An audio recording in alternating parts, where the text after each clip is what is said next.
Then the narrator noticed that he had become quite aged, and he said, "Oh, I'm sorry. Yes, he was a good man, he made a good boot, but he's dead." He touched the top at his head, where the hair had suddenly gone as thin as it had been on that of his poor brother, to indicate, I suppose, the cause of death. He could not get over losing the other shop. "Do you want any boots?"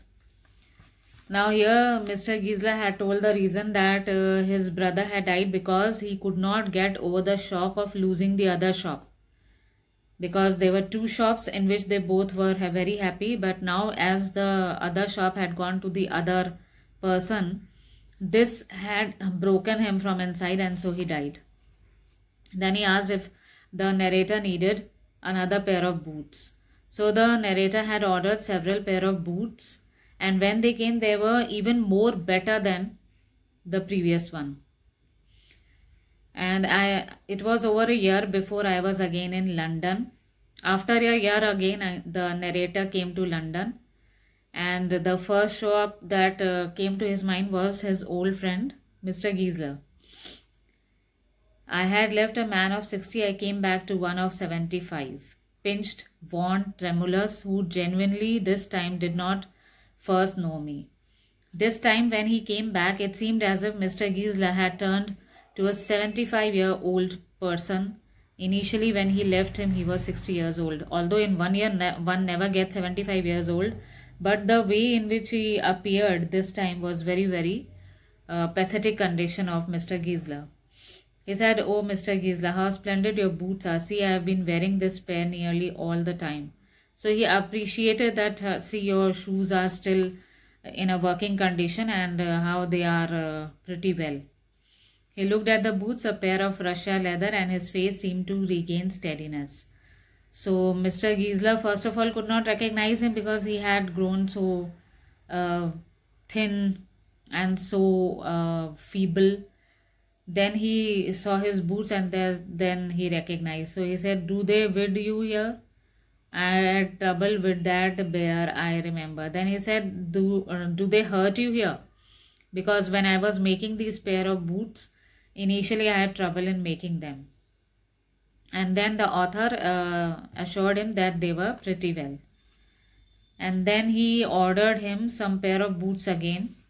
But this time when he received the pair of boots, although they were late when they came, he received a bill along with the boots, although it didn't happen ever because he had never sent it till quarter day. He flew downstairs, he cut the check and sent. Then a week later, what happened that he passed through that little street, and then he thought that why not visit the shop of Mr. Gisela.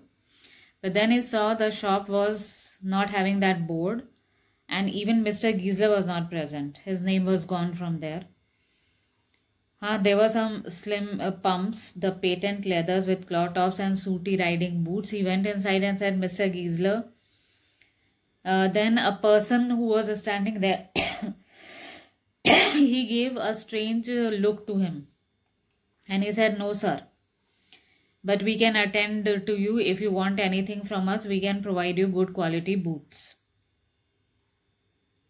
Then the author said, "Yes, but what about Mr. Gisela?" Then that person told him that he had died due to slow starvation. He didn't have even a bit of food and was constantly at work, due to which he died one day. Slow starvation, the doctor called it. You see, he went to work in such a way, would keep the shop on day and night, and would continue working. So people won't wait. He lost everybody, and there he'd sit going on and on. That means he wouldn't get up from his work. He was still continuing to work. Not a man in London made a better boot, but look at the competition, he never advertised. The person said that look at the competition nowadays, it is important to advertise. And this man didn't advertise, so he lost everything. That may be a bit flowery as the saying is, but I know myself he was sitting over his boots day and night. To the very last, you see, I used to watch him, never gave himself time to eat, never had a penny in the house. So this means that Mr. Giesler didn't have even a penny in the house to eat something and used to sit day and night throughout the day working on the boots. How he lived so long, I don't know. He regularly let his fire go out. He was a character, but he made good boots. The other person was admiring him.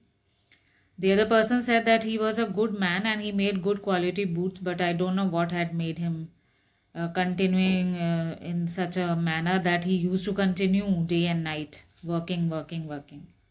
Yes, I said he made good boots. And then the narrator left the shop, turned quickly out, and then he went away. For he did not want the youth to know that I could hardly see, because actually the narrator was crying for Mr. Giesler. So this shows how the Giesler brothers had to suffer a lot in the era of Industrial Revolution, and how bitter the hardship was that first of all he lost the elder brother, and now this younger brother also had died, as he had no penny in the house to eat something, and he continuously worked day and night.